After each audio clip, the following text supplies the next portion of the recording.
Welcome back, students. Today we'll be looking at section 2.3, terminology for more on solving linear equations. So remember, linear just means equations of a straight line. So these are going to be the steps for solving linear equations with one variable. And the main goal is to get the variable all by itself on one side of the equal sign and its value on the other side of the equal sign. Okay, so that's our main goal. Step 1. Basically simplify each side of the equation separately. And what I mean by that is combine like terms, distribute, whatever needs to be done on each side before we start moving things to the opposite side. So it's very important to do this before moving on to step 2. So again, that's talking about distribute with the distributive property when needed, simplify any areas with parentheses, use multiplication to change fractions or decimals into whole numbers, and combining like terms. All of those, you need to look for those, do those operations before moving on to step 2. All right, so step 2, use the addition property of equality. Remember, that's if you have something that's a plus and you need to move it to the other side, you subtract it from both sides. Or if it's a negative, you add it to both sides. So this is to move all terms with variables to one side of the equal sign and all constants or numbers to the other side of the equal sign. So think organizing the laundry into different piles. You're going to want all of your variables on one side. These are some examples of what they would look like, okay? So you're going to add or subtract both sides to get these to one side, preferably the left if at all possible. Sometimes moving it to the right makes more sense, but most of the time we want to move them to the left. And then we have all of our numbers, our constants that do not have a variable on the other side, preferably the right, but sometimes we may need to put our variables on the right and our constants on the left. But most of the time, this is going to be the pattern that you use. All your variables on the left, all your numbers on the right. Then step 3 says use the multiplication property of equality to isolate the variable. So remember, this is when you either divide or multiply both sides with the number that's with that variable to get the variable by itself. The number that is attached to the variable, you're trying to get it moved so that the variable is by itself. Step 4, check your work by submitting the value found into the original equation. So not submitting, substituting. I didn't read correctly. So this is where you substitute in to verify that the value is actually a solution and to make sure you didn't have any errors in your work.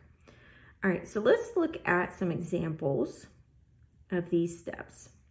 So I wanted to have the steps written out in that form for those of you that having it written out in word form, English form, sentences, step by step makes more sense to you.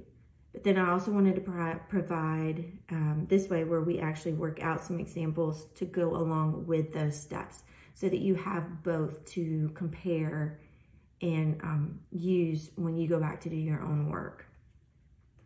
Okay, so example 1. Example 1, you'll notice I have it written out twice. I have on the left side, and then I also have it on the right side. And so what I want to do is I want to show you there's 2 ways to solve this equation with the exact same steps. Okay, the steps don't change, but which ones we move with those steps changes, but they both work. So I want to show you, because a lot of times students will say, well, which one do I move? Do I move the one on the left or do I move the one on the right? And this is going to show you that it's up to you which one you want to move. Both routes work.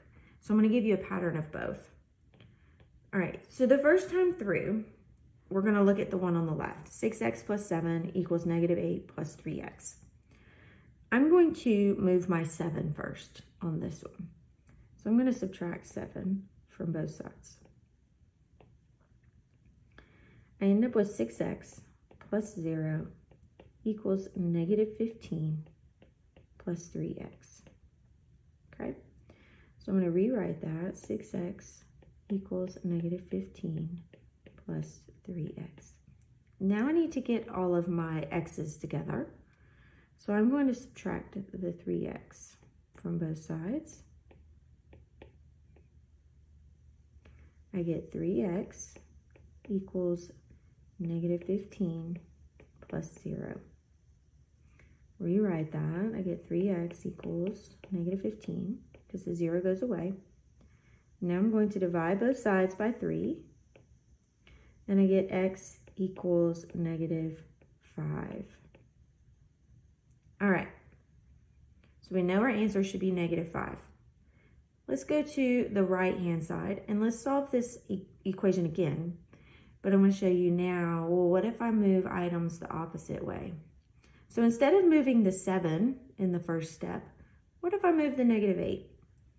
I'm going to add 8 on this side and add 8 on that side. So again, instead of moving the 7, I'm going to move the 8. So I end up with 6x plus 15 equals 0 plus 3x. So 6x plus 15 equals 3x. Now, instead of moving the 3x, like we did in the last one, I'm going to move the 6x. So I'm going to subtract 6x. I end up with 0 plus 15 equals negative 3x. So 15 equals negative 3x. Divide both sides by negative 3. And I get negative 5 equals x. Well, look at that. We ended up with the same answer. Okay, so that just shows you, as long as you follow the right steps, it doesn't matter which number you choose to move. You can move either one. You just need to do the step properly. Okay, all right, so let's check our answer. So I'm going to rewrite the problem.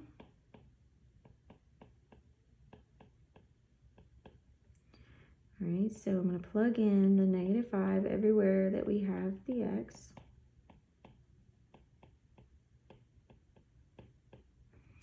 So 6 times negative 5 is negative 30.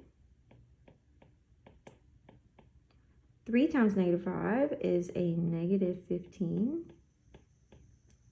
So negative 30 plus 7, which is negative 23. Negative 8 plus negative 15 is negative 23. So we did, in fact, find the correct solution to this problem. All right, let's look at example 2. And again, we're going to do 2 routes just to show you again.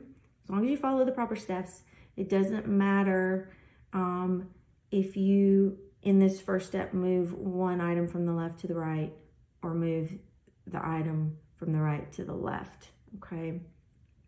All right, as long as you are trying to isolate that variable, that's the goal. So let's look at this one.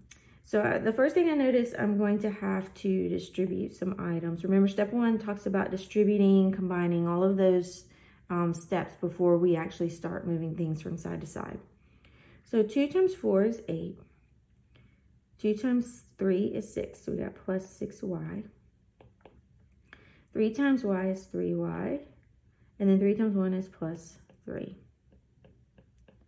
All right, is there anything that we can combine? Yes, that 3 and 11 we can combine. So I'm going to rewrite this side. 3 plus 11 is 14. All right, so on this one, I'm going to choose to move my 8 first. I'm going to start with the 8. So minus 8. I get 0 plus 6y equals 3y plus 6. Rewrite that without the 0. All right, now I'm going to move my 3y because I need to get all my y's together on one side.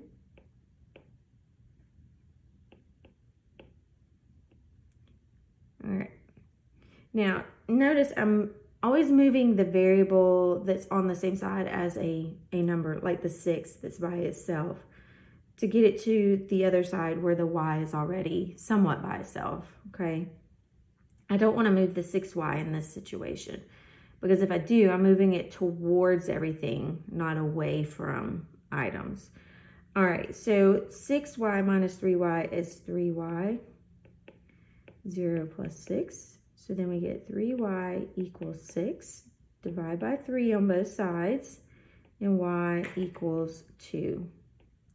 All right, let's do the other side, the right-hand side, in the opposite direction. See if we end up with y equals 2. So before we can do that, though, let's go ahead and do our distribution that we know we're going to have to do. That doesn't change. So I end up with 8 plus 6y equals 3y plus 3 plus 11. Rewrite that with combining like terms. All right, so now we're where we can actually start shifting back and forth. So this time, instead of moving the 8, I'm going to move the 14. So minus 14, minus 14. So that's going to give me negative 6 plus 6y equals 3y plus 0. So negative 6 plus 6y equals 3y. This time I'm going to move the 6y because the 3y is already on a side alone. So I want to keep that one there. I don't want to move that one. So I'm going to move the 6y. Oh, I need to switch back to blue. So minus 6y minus 6y. All right, so negative 6 plus 0 equals negative 3y. So negative 6 equals negative 3y.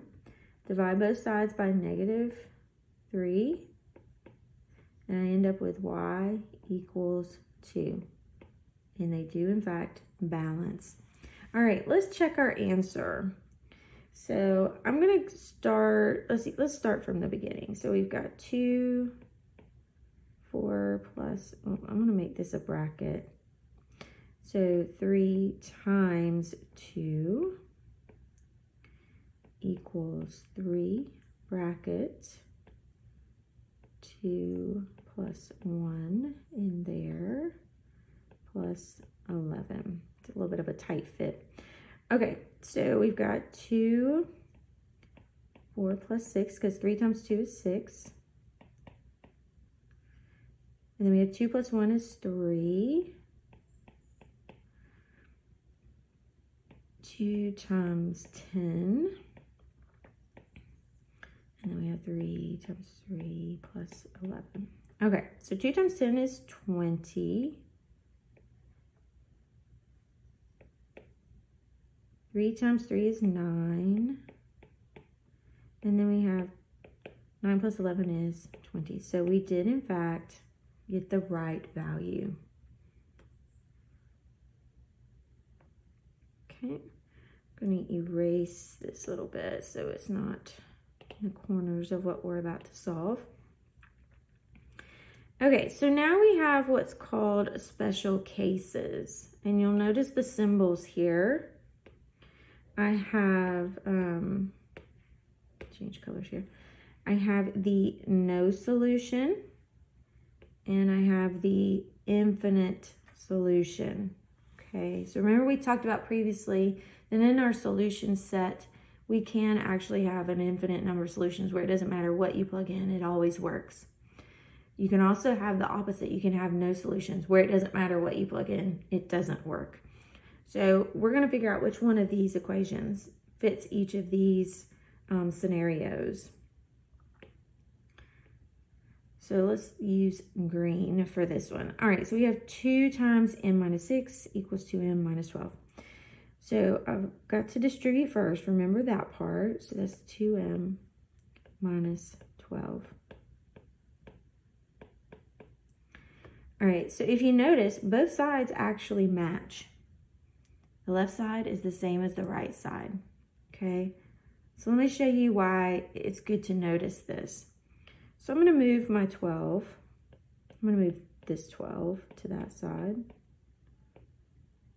So I end up with 2m plus 0 equals 2m plus 0. So 2m equals 2m. Well, now I can subtract 2m from both sides to get all my m's on one side, right? So I end up with 0 equals 0. So this looks funny, right? Compared to what you've been seeing. In the past, you've always seen where it was the variable equals a number.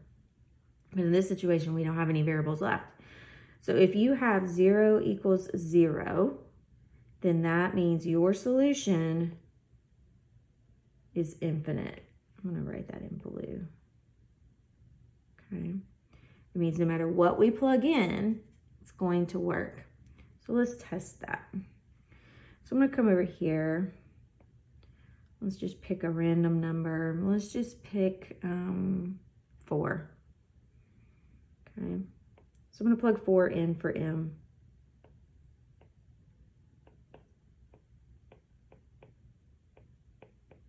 Just to test it. So I end up with 2 times -2.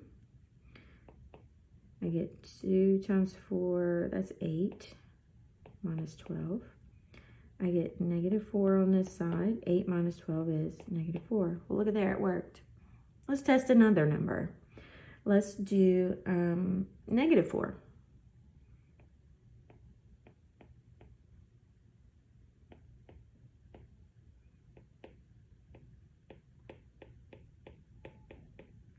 Okay, we get 2 times -10. And then we have -8 minus 12. That's -20 equals -20.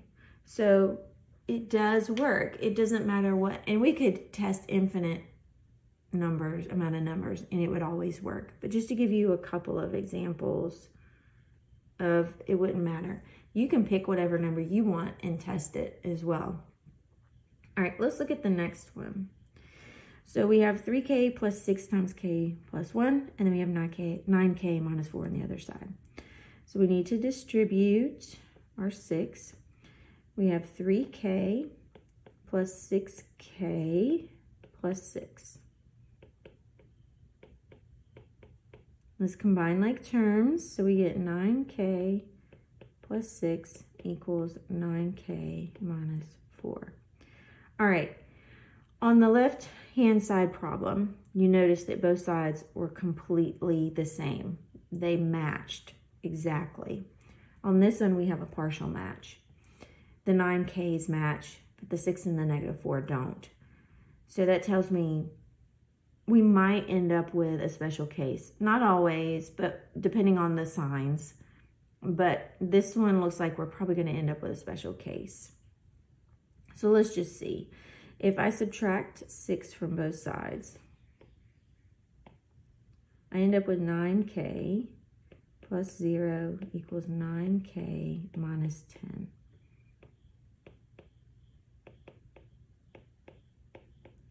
All right, now I need to subtract this 9k from the other 9k so that I can get all the k's on one side, remember? But look, I end up with 0 equals 0 minus 10, which is 0 equals -10. Does 0 equal -10? No, of course not. So when you end up with a situation like this where you have no variables left, that's key. When you have no variables left, you only have numbers, and the two sides don't match, then you have a situation, a special case, where you're going to have no solutions that work. And that would be your answer. So let's test this. Let's test it with the 4 again. Let's just see how that works. Actually, let's just do these in red to match what I had up above, okay? So let's see here. We have 3 times 4 plus 6 times 4 plus 1 equals, I don't have a whole lot of room, 9. Well, let me write this a little bit smaller. Or here, I'll come above so I have plenty of room. So 3 times 4 plus 6 times 4 plus 1 equals 9 times 4 minus 4. So again, I'm just picking some random number. All right, so we have 12 plus 6 times 5 equals 36 minus 4. All right, and then we have 12 plus 30 equals 36 minus 4 is 32. I end up with 42. Yeah, doesn't work, right? What if we do negative 4?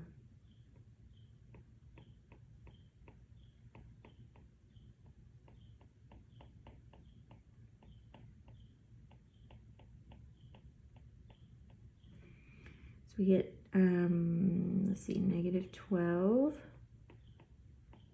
negative 3 there.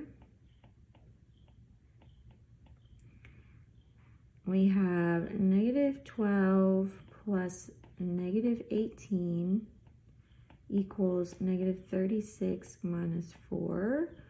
That would be a negative 30 equals a negative 40. Yeah, doesn't work. So that just shows you that that is likely a no solution for that particular problem. All right, guys, that's the end of this section or this video. Let's read our Bible verse. Again, the kingdom of heaven is like a merchant in search of fine pearls, who on finding one pearl of great value went and sold all that he had and bought it. Matthew 13:45 through 46. Okay, guys, hope you're having a great day. See you in the next video. Bye.